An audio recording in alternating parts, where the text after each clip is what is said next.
Hi everyone, I'm Asaf from Matix, and glad to host this first podcast. Matix is a real-time operational intelligence, the new generation of MES system with a lot of emphasis regarding communication, collaboration, access, mobile, and more cool stuff. I'm delighted to host Jim Vinoski. Has decades of experience in manufacturing, focused on engineering, operations, and management. An advocate for American manufacturing, host of Manufacturing Talks, a podcast about the people making things happen in the industrial world, or as Jim likes to describe them, movers and shakers, right? Right, yep. Forbes Contributor, writing about all things manufacturing. Hey, Jim. Hello, Asaf, good to be here. Good to see you. So today we're going to talk a bit about the challenges for the manufacturers in the US market, expose a bit the challenges in digital transformation, Industry 4, going agile, how does it look? Because Industry 4.0 is a big word, intimidating somehow. So we're going to talk about that for a while. And we'll be happy to share your experience with us. If you try to, let's say, describe the main challenges for US manufacturers today in terms of competition, in terms of aging workforce, in terms of knowledge transformation, being competitive in a really competitive market in terms of manufacturers, of course, with a lot of competition that comes outside the US, what are the main challenges? Yeah, I think if you look at the world around us, it kind of delineates some of them right away with all the supply challenges. To me, there were challenges that predated those, but that led into them. And it was just that real change in the world of manufacturing that Industry 4.0 brings, and that, the size of the animal we're talking about, I think had a lot of people already kind of intimidated and puzzling about what that meant for them. And now with the difficulties across supply chains, it's just exacerbated the problem. And so I think people are really looking for, quick solutions to things like the staffing challenges, getting enough people to get the job done, getting the parts and supplies and materials they need to continue their manufacturing operations, and then keeping abreast of all the technology that's moving ahead and potentially leaving them behind. Then at the same time, there's that potential benefit that also creates another problem, and that is with the supply challenges from overseas, it's a ripe opportunity to reshore, something that was already moving, but now I think is kicking into high gear because of everything that's going on. But then that just adds to all those previous challenges. And so, thinking about what technology is going to support that, how do you deal with the differential in labor costs domestically versus overseas? So yeah, just a whole bunch of things that our manufacturers are trying to sort through. But if we take a look, let's say, in different profiles of manufacturers, we don't need to worry about the huge ones, okay? They will manage, right? Yep, I agree. With us, for example, our main interest is the small, medium plus ones. The ones that are left behind without the tools, without the ability to see in a transparent, visual way their performance, do not understand the challenges, not able to react in real time to things that happen. And in terms of, and many times, we find in terms of tools, systems, platforms that they're lacking. They're going pen and paper, okay? Right. Yeah, so it's like stuck 30 years ago in terms of tools and systems. Do you find any kind of change in that area? Well, I think everyone is grappling with what that next level of automation should be for them. And what I keep cautioning those smaller and medium-sized players about is don't get caught up in the hype. You see all these stories about Industry 4.0 and the lighthouse factories from the World Economic Forum. that's all well and good, but those are those huge ones that you were talking about, the ones we don't have to worry about. They can afford whatever level of automation makes sense for them in any area that makes sense for them. Small and medium guys have to think about, what is their immediate challenge? Where is automation going to help them most? It could be on the factory floor. It could be in those, connected bells and whistles that you put out on the plant floor and improve and speed things up and, increase your efficiencies and all that, but it could be something totally different. And you touched on an excellent point. If you're still doing pencil and paper, if you're still doing manual business processes, your opportunities may not be on the floor at all. They may be in your offices and in those processes that support your manufacturing operations. True. Taking under consideration that, for example, one of the main challenges for manufacturers, especially when they have multiple production resources, a lot of machines, not production lines which are straightforward ones, because when a production line stops, everyone knows, Right, yeah. But when you've got, 100 machines on a location and one stops, no one knows, And when a machine stops, for example, 6 times for 10 minutes, it's equivalent to 1 hour, and no one knows. And no one has the ability to control it in a good manner without a good platform and system. So one of the main ideas behind going digital and creating a digital twin is your ability to shorten time of reaction to things that happen. Yep. That means that you've got the ability, you've got the focus, you've got the tools all over, to understand what is your challenge, where is your bottleneck, what is happening, and then react to it. If in most places it's by texting, by calling someone, by doing some kind of, let's say, old proactive action. When you've got a good tool for it, you're able to shorten the reaction cycle. And I think that one of the main challenges for manufacturers today is to understand basically where they're at, as benchmark. Absolutely. And then start to create some kind of operational excellence procedure. We find it in Europe, as something which is mandatory. It's a part of the day-to-day conversation. And do you hear that conversation with manufacturers? The must of operational excellence? There's been so much focus on Lean and Six Sigma and the continuous improvement paradigm. And that's all great stuff. I mean, people have made enormous strides with that. The key that you touch on that's really, it's really always been the case, but it's been kicked into overdrive because of the challenges we have today.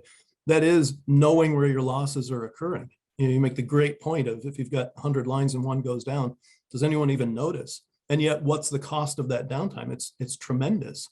And so, I mean, I go back years ago, I spent about half my career with General Mills making yogurt and cereal. And one saying that we took to repeating was celebrate your losses, which sounds stupid, right? But the idea was if you identify where those losses are occurring, now you know at least how to start to fix them. But if they're invisible, you're hemorrhaging every day and your business is going south. So yes, absolutely. Taking a fresh look at the tools you're using, at where they're working and then where they're not, and really taking that deep dive to understand where your losses may be occurring. Again, look at the factory floor, but also look at your business processes and find out what those big hitters are and then attack them. And that's where the modern tools help you, because there's so much out there. You mentioned digital twins. I mean, I've got an article coming up about Dassault Systems work in that regard. And, you think about that, it brings to mind aerospace, right? And yet they're working so far beyond. They gave me examples of working in food processing. And so there are tools out there that might seem like they're beyond you, and yet they're really applicable in pretty much everyone's workaday world today. Absolutely. And if we touch, for example, aerospace or automotive, okay, working as tier 1, tier 2 for automotive, you need to first to have the ability to track your throughput and efficiency in such a way that you must day in, day out ensure that you're able to provide, for example, the automotive industry, the parts just in time. It's a challenge. Good quality, quantities, delivery date, quality assurance, coast to coast. And with that, having said that, brings a challenge again to the way they operate. You mentioned just in time, and I wanted to touch on that. I mean, that's taken a real beating lately, that concept. And in some regards, deservedly so. I mean, it's at the root of so many of the problems. And I think it's not the concept itself. The concept itself is sound, where excess inventory is a tremendous cost and burden. I think what it points to is these paradigms that just become like a rule that you follow regardless of what business conditions are. And I think the retrenching we've got to do around stuff like that is it has to be about risk management and running your whole business. So if you're that just-in-time hammer looking for nails all over the place, you're going to find them. And the trouble is then you're going to create these risks that we're now realizing when things don't run right, that, geez, just-in-time applied that way only functions well when everything goes according to plan.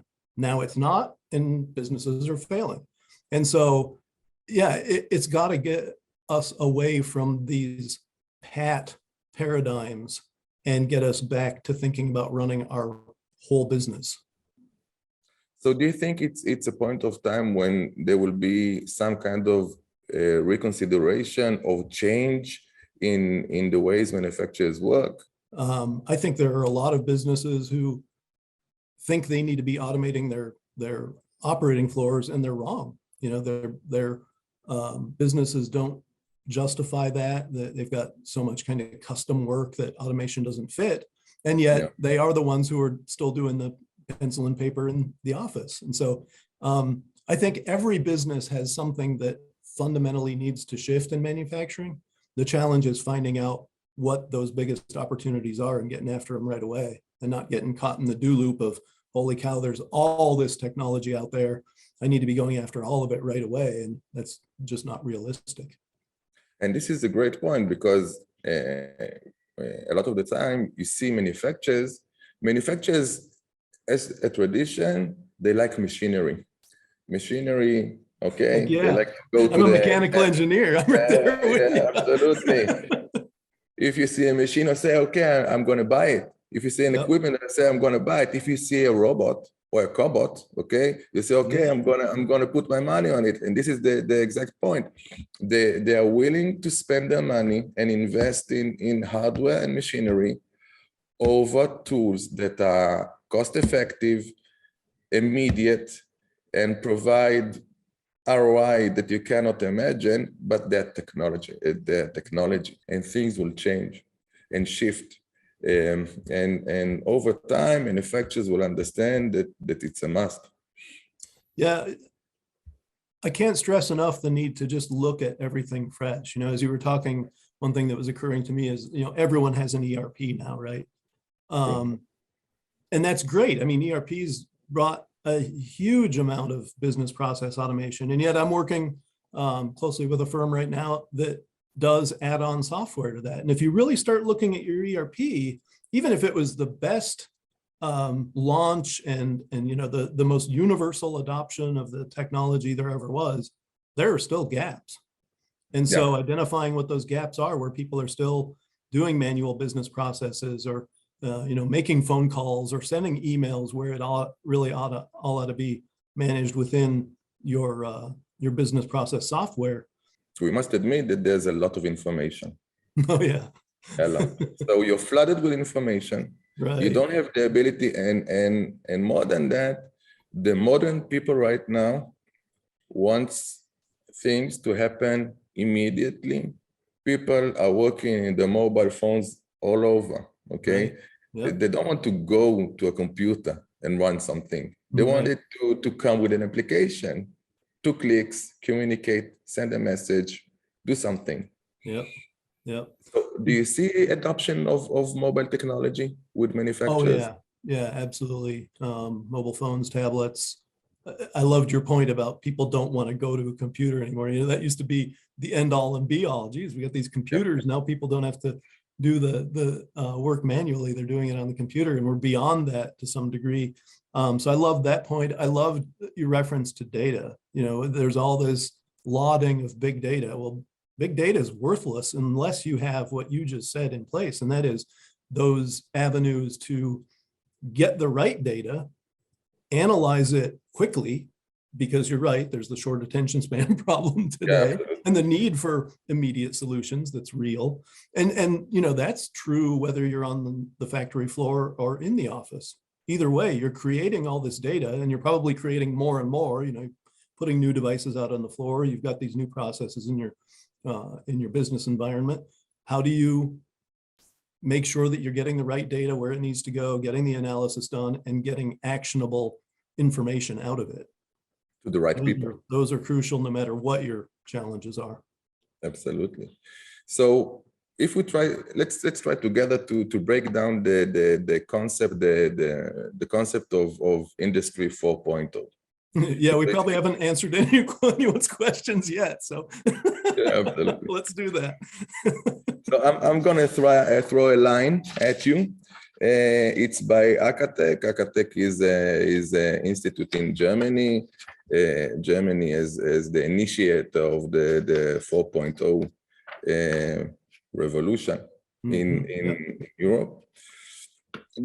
The definition is that the goal of the Industry 4.0 transformation is to create a learning, agile company capable of continuously adapting to changing conditions. I relate to that. I think it sums up actually the change that manufacturers need to go through and understand that it's not the way it used to be in the past. Yep. How do you feel about that? Well, I love the line because, you know, to me, it's the problem statement, right?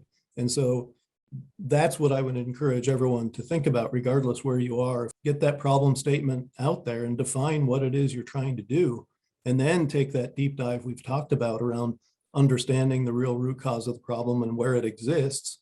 Then you can research what the technologies bring to the table today, the latest and greatest, and get after, you know, implementing them and making them real. You know, another tendency of manufacturers, similar to what you said around loving machinery, is getting started on these kind of high-tech projects and never finishing them.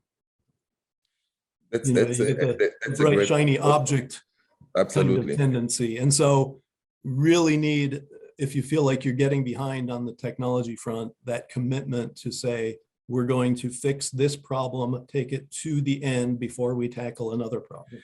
I think the main challenge is the perception of organizations in terms of disruption. They feel that the technology will disrupt, create some kind of a negative initial reaction within the organization, and they are reluctant to go there. When you offer or you present an agile process, that means that you start small and go step by step without interfering, but giving the organization the ability to absorb, adjust, and react step by step. Do you relate to that? Yeah, you know, I love what you said about starting small and you know, sticking with it. You know, the flip side of that is sometimes there are those challenges where you just have to go big and purposely disrupt your business. To me, the focus there then needs to be, you're going to start with a plan and you're going to get going. Know upfront that it's not going to go according to plan 100%, and then be ready to react and adjust. You know, doing the project itself is great practice for what your organization needs to become, that agile operation that can adjust to this crazy, ever-changing, every day is a new thing environment we live in today. Collaborate. Right. Collaboration is key. Yep. It's not only to realize what's going on, but you need to put everyone on the same page, give them the ability to recognize it and react. And I think this is key in the modern world of managing the production. Right. Yeah. Because there's a disconnect between the teams, which is natural. Okay. Maintenance teams and production teams argue and there's friction. Right. Yeah, but you're right. The people are the key. And going back to my original point of people just being completely flustered by everything that's out there and not knowing which direction to go. First of all, ignore these so-called experts who don't know anything about your operation, because they don't have the answers. They might have a solution you can use, but if they're trying to tell you without knowing anything about what you do, what you need to go buy or what you need to go implement, ignore that. Go to your people on the floor, the people closest to the problem, get them involved. Then if you need experts, make sure they're coming in and understanding firsthand what it is you do, what the challenges are, what the opportunities are. Experts can help, but they need to be up close and personal. And then decide your path and get after it. Absolutely. And I would say that there are two types of systems, by the way, information systems. The ones that follow the existing workflow, okay? And the ones that elevates it and brings the team to use another method, another workflow, or more than that, give them the ability to create a different one that they're used to, okay, in the past, and see the results and understand together the results and the changes in a better way. And I think this is a big part of this approach of Industry 4. Industry 4 is about tools, understanding data, being correct, being decisive, being on the point, but leverage. Right. Okay. Bring it to a benefit. Yeah. And allowing your team to see things in a new way. I love that point. Yeah. When we see organizations that are taking this path, we see that there's an inner change in the atmosphere and in the collaboration. Right. People, let's say that they have, let's say, a low starting point in terms of OE, for example. Okay, most organizations are sure that they're running 85% at all times. Yeah. It's a fact. I never met a production manager that I asked him, okay, what is your OE? And he said, okay, I'm 85 in a bad day. And when you start, you understand that they are looking at 60, in a good day, right? So when you're able to do, by the way, the first leap between 60 and 70 is short term, because the gap is with heavy gaps that are in the production process. So they're able to leap it in a short period of time. But you see, coming to the point, that positive ability to correct, achieve more, puts a lot of positive energy into the production teams. Yeah. It creates a change. Yeah. So they feel together. They feel that something is changing and they achieved it together. So this is an interesting point that we see all the time. And of course, without the ability to expose and present it in a way, you cannot achieve it. Right. Yeah. Well, you touched on something that we over here, I don't know if you hear it this way, we talk about culture, right? Company culture. Yeah. And you won't achieve everything that Industry 4.0 has to offer if, for example, you have team members who are on the floor who don't feel like they can be honest. They're telling you it's OE of 85% and it's really 60. You're already failing. So establishing that culture where you can be honest with yourselves and go after the right opportunities is equally crucial as the technology is. And I think that the key point for that is clarity and single point of truth. When you abandon your manual Excel files, OE reporting, and when you go to something which is automatic and something which is well-defined and well understood, you don't have this challenge anymore. So maybe there'll be a first, denial period of a week or two, and they say, okay, wrong numbers, broken down system, everything is crooked. Yep. But I think that after they achieve to leap or to have the next step, they feel that it's something which is variable. Yep. But there's something else that is interesting: knowledge capturing. The good, knowledgeable workforce is getting older. Yep. And craftsmanship is something that is, let's talk about machine operators. The ones that are used to their machinery, that knows all the bits and bytes, that know the process. This age of people that have the knowledge it's not the same. Right? Yep. And there's a lot of reasons for that. Education systems have changed. Incentives have been skewed. We talk a lot about steering people to college universally and steering people away from the trades and from the crafts. Fortunately, I see that swinging back. So I hope we do get back to where we value people for their innate abilities and what they carry around in their head. But it has pointed to that problem you spelled out of, leaving that knowledge in people's heads is great in the short term, but doesn't work in the long term. And so that's another piece where technology can help around being able to document practices and procedures and machine settings and all of these different aspects of what those craftsmen carry around in their heads and being able to convey it then to the next generation coming up. So definitely another key element of solving that staffing challenge is building that documentation, building the training around what that represents, and then delivering that to the people coming up. I totally agree. And there's a transition of knowledge to information. Information is accessible, okay? When you have a firm information and it's accessible and in context, by the way, of your production process, of your products, of your resources, of your machines, auxiliaries, whatever, it gives you the ability to bring in new people, okay, and shorten the time of internship or understanding the process. So I totally agree that technology in that way is key, and you've got a lot of great solutions for that.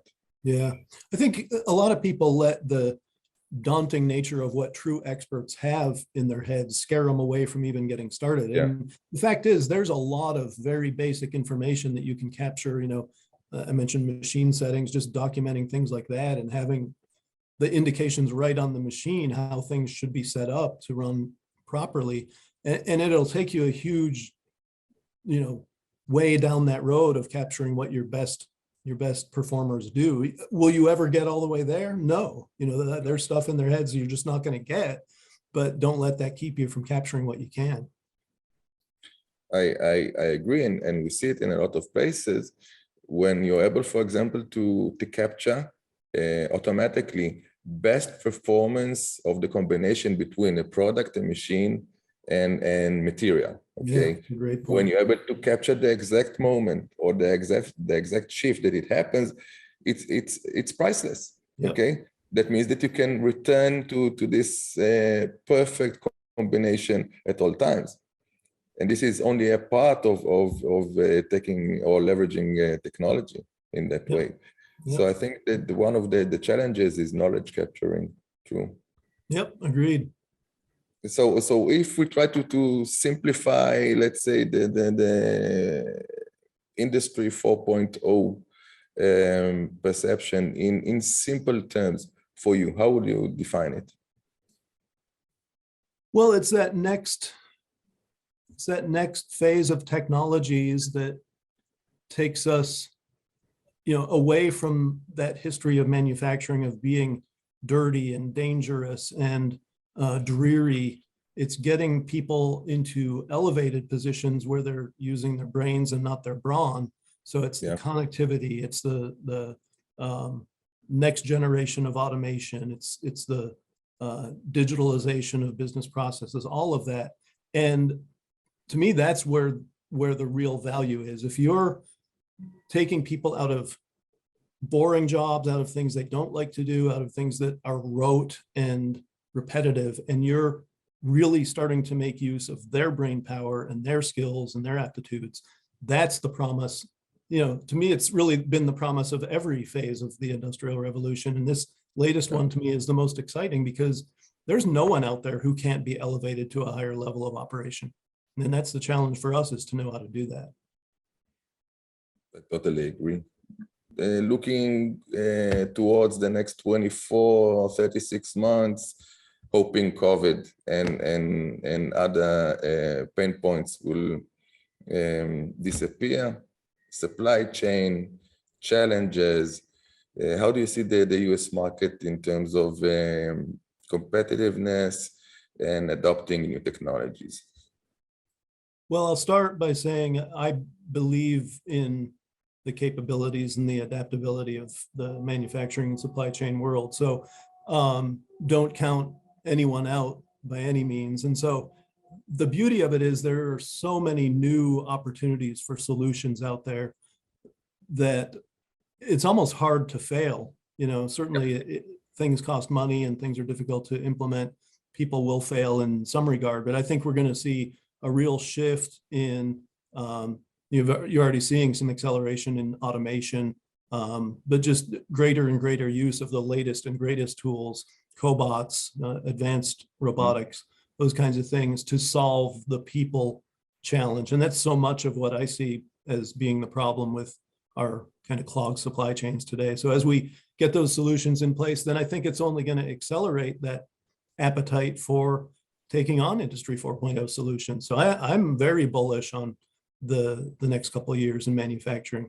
I think we're going to see a real groundswell where we've talked about things for so long and people really going after those solutions that fit for their businesses. I must say that I totally agree. And we feel it. We feel it in the US market. We feel it in Europe. We feel it in South America. We feel that it's time for change. Jim, thank you very much. It's been a pleasure to have you with us.